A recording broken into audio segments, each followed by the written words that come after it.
दर्शकों, मैं सिद्दफ़ आपके साथ और भी मेरे साथ मौजूद हैं आचार्य सरिता मिश्रा जी, जो कि एक best astrologer, numerologist, face reader and राशि रत्न की बहुत अच्छी एक्सपर्ट हैं। तो सबसे पहले मैम, आपका बहुत बहुत स्वागत है हमारे चैनल में। नमस्कार। मैम से हम जानेंगे कि ज़िंदगी में लोग कितना परेशान रहते हैं अपनी शादी को लेकर, करियर को लेकर, पैसे कमाने को लेकर।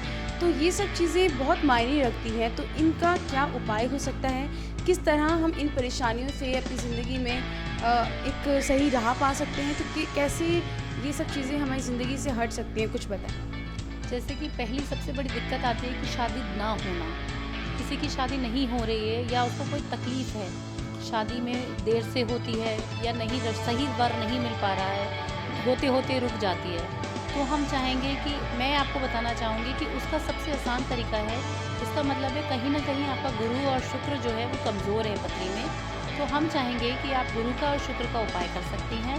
अगर नहीं कर सकती तो कम से कम गौरी शंकर रुद्राक्ष पहन सकती हैं, जिससे कि आपका जो स्पाउस है वो बहुत आसानी से आपकी तरफ अट्रैक्ट कर सकता है।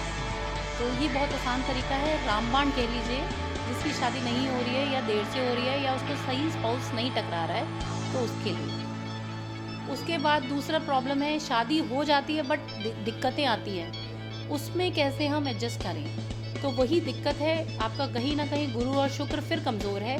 शादी तो कहीं ना कहीं किसी तरीके से हो गई है बट अब बन नहीं पा रही है, दिक्कतें महसूस हो रही है। तो उन रिश्तों को, दिक्कतों को दूर करने के लिए गौरी शंकर रुद्राक्ष आप पहन सकते हैं। गुरुवार का फास्ट रख सकती हैं लेडीज़, जितना जो लेडीज़ रख सकती हैं। जो नहीं रख सकती हैं वो एक शुक्र स्ट्रॉन्ग करने के लिए अपने पास ओपल या डायमंड, 30 सेंट से above diamond as a jewellery नहीं पहनना है, एज ए स्किन टच पहनना है, ताकि आपको वो इफ़ेक्ट करे आपकी लाइफ में। ये हो सकता है। तो जैसे कि आप देख रहे हैं, लव लाइफ के लिए कुछ इस तरह के उपाय हैं, और अगर उपाय मिल जाते हैं तो अगर आप उसको फॉलो करते हैं तो कहीं ना कहीं मुश्किल तो हल हो ही जाएगी। करियर के बारे में आप क्या कहना चाहेंगे?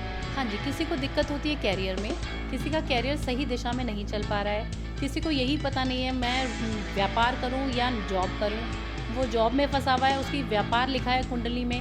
पहले मैं चाहूँगी आप अपनी कुंडली बहुत अच्छे एस्ट्रोलॉजर को, चाहे मुझसे दिखाएं या कहीं और दिखाएं, मगर पहले ये पता करें कि आपको व्यापार सूट करता है या जॉब।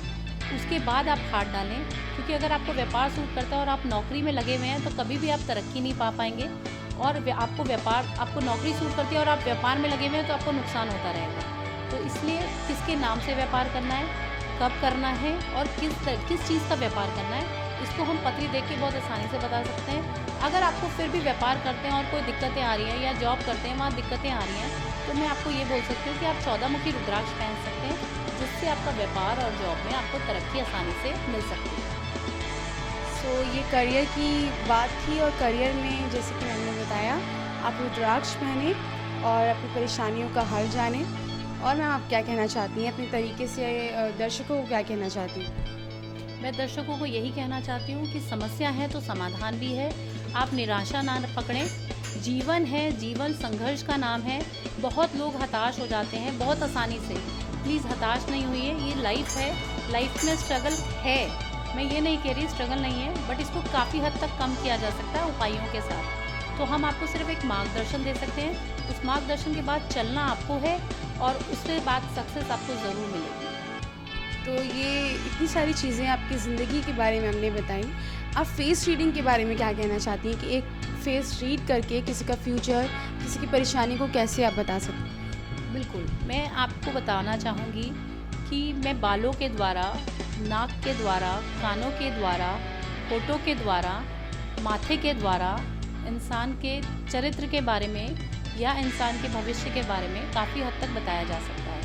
अगर आपने ध्यान दिया हो तो जिसके कर्ली हेयर्स होते हैं, कहते हैं कि उसकी जजमेंट बहुत स्ट्रांग होती है। इसका बहुत अच्छा एग्जाम्पल है कि अगर आपने देखा हो तो अगर टीवी में भी आपने देखा हो तो जज को हमेशा कर्ली हेयर्स की विग पहनाई जाती है। क्यों? क्योंकि कर्ली हेयर्स पहनने से जजमेंट बहुत अच्छी होती है। जिसके कर्ली हेयर्स होते हैं उसकी जजमेंट हमेशा स्ट्रांग होगी, इसलिए जज को हमेशा उस तरीके की विग पहनाई जाती है। ठीक है। जिसके बाल छोटे होते हैं वो इंडिपेंडेंट लेडी होगी। अगर उसके बाल कंधे से ऊपर हैं तो वो लेडी मैक्सिमम आपको इंडिपेंडेंट मिलेगी और अपने डिसीज़न अपने आप लेती होगी। और जिसके बाल कंधे से नीचे होंगे वो लेडी थोड़ा सा डिसीज़न में कमज़ोर होगी। जिसकी मांग निकली होगी, मांग सीधी निकालती है, उसके जीवन साथी की उम्र लंबी होती है, उसको पूर्ण रूप से पति सुख मिलता है। ठीक है, यही बता सकती हूँ बालों के बारे में। अब हो गई आँखों के बारे में। आँखों का रंग किसी का काला होता है, किसी का भूरा होता है, किसी का नीला होता है, सबका अलग अलग रंग होता है। तो हम उस आँखों के रंगों से जान सकते हैं उसके बारे में कि वो इंसान कितना फेथफुल है। आँखों से जाना जाता है इंसान का फेथफुलनेस। जिसके आँखों का रंग काला हो, उस पर आप पूर्ण रूप से विश्वास कर सकते हैं। जिसके आँखों का रंग भूरा हो या ब्राउनिश हो या कैट आई जिसे कहते हैं, उस तरीके की आँखें हों, तो इंसान को उससे थोड़ा सा रिजर्व रहना चाहिए, ये होता है। उसके बाद हम नाक द्वारा जान सकते हैं उसका शुक्र कैसा है।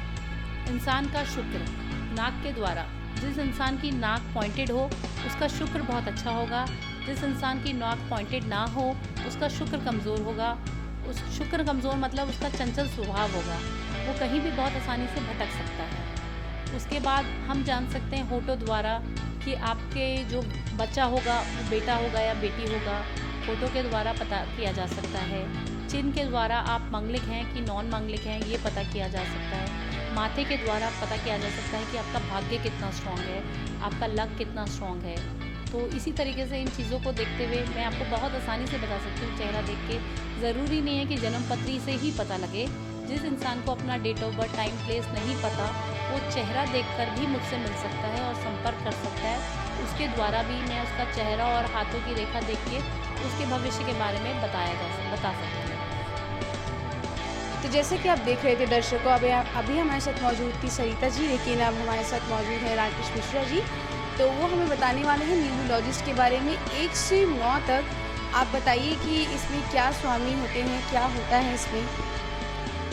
न्यूमरोलॉजी में 1 से 9 नंबर होते हैं। तो जो 1 नंबर होता है वो सूर्य का होता है। जो सूर्य है उसका स्वामी 1 नंबर का, जो व्यक्ति होगा 1 नंबर वाला, वो उसका स्वभाव जिद्दी होगा। और जो 2 नंबर है वो चंद्रमा का बताया गया है 2 नंबर। और चंद्रमा का जो स्वामी है, जो चंद्रमा का जो 2 नंबर है उसका स्वामी चंद्रमा है, इसकी वजह से वो आदमी थोड़ा शांत स्वभाव का होगा। 3 नंबर कहा गया है बुध का, जिसका ये नंबर है 3 नंबर, वो व्यक्ति थोड़ा ज़्यादा बोलने वाला और बुद्धिमान व्यक्ति होगा। 4 नंबर राहु का है, वो व्यक्ति थोड़ा सा कंफ्यूज करने वाला, आपको भी कंफ्यूज करेगा और खुद भी कंफ्यूज रहने वाला व्यक्ति होगा। 5 नंबर सूर्य का है, वो बुद्धिमान व्यक्ति होगा। 5 नंबर वाला श्रेष्ठ होगा, जैसे कि हम जज समझते हैं, जज और नेता और तो इस तरह के व्यक्ति होंगे श्रेष्ठ, समाज में मान सम्मान जिनका होगा ज़्यादा। 6 नंबर शुक्र का है, ऐसा व्यक्ति सुंदर और फिल्म इंडस्ट्री है जैसे बॉलीवुड वगैरह, इसमें काम करने वाला होगा, जिसका शुक्र 6 नंबर शुक्र है। 7 नंबर है मंगल, केतु का नंबर है।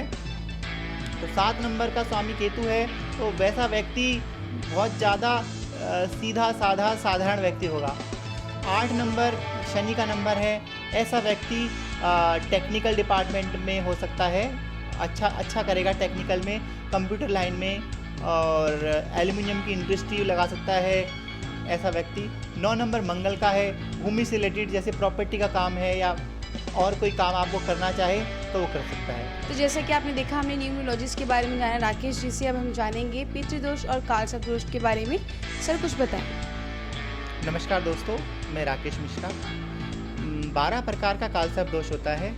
मैं उनका आपको नंबर वाइज नाम बताऊंगा और ये हमारी कुंडली में क्या प्रभाव डाल सकता है मैं वो भी बताऊंगा, और रेमेडीज़ मंत्र क्या है इसका मैं आपको वो भी बताने जा रहा हूँ। पहला होता है अनंत नामक कालसर्प दोष, और दूसरा होता है कुलिक नामक कालसर्प दोष, तीसरा होता है वासुकी नामक कालसर्प दोष, चौथा होता है शंखपाल नामक कालसर्प दोष, पांचवा होता है पदम नामक कालसर्प दोष, छठा होता है महापदम नामक कालसर्प दोष, सातवां होता है कर्कोटक कालसर्प दोष, आठवां होता है तक्षक नामक कालसर्प दोष, नौवां होता है विषधर नामक कालसर्प दोष, 10वां होता है शंखचूड़ कालसर्प दोष, 11वां होता है शेषनाग नामक कालसर्प दोष, और 12वां होता है घातक नामक कालसर्प दोष। 12 प्रकार के कालसर्प दोष होते हैं। इनका क्या महत्व होता है?